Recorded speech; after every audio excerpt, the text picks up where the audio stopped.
Hi friends. దోశల్లో ఇంకా అందరూ ఇష్టపడే ఇంకో దోశ ఏంటి? కారం దోశ తర్వాత ఉప్మా దోశ. ఈ ఉప్మా దోశ చూడండి, ముందుగా దోశ వేసేసుకొని దోశని కొంచెం కాలనివ్వండి. ఉప్మా చేసుకుంటాం కదా మనం, ఈ బొంబాయి రవ్వతో ఉప్మా.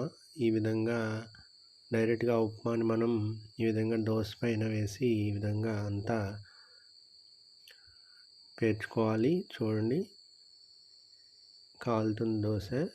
దోశతో పాటు ఉప్మా కూడా వేడివేడిగా పొగలు వస్తుందండి. ఎప్పుడైతే పొగలు రావడం అప్పుడు మీరు దోశ రెడీ అయినట్టు. చూడండి, దోశ రెడీ అయిపోయింది, ఉప్మా దోశ. ఇది చాలా తక్కువ దోశలు సరిపోతాయి, ఎందుకంటే ఉప్మా క్వాంటిటీ ఎక్కువ ఉంది కాబట్టి. మనం నార్మల్ దోశ 4 తింటే ఉప్మా దోశ 2 తినగలం.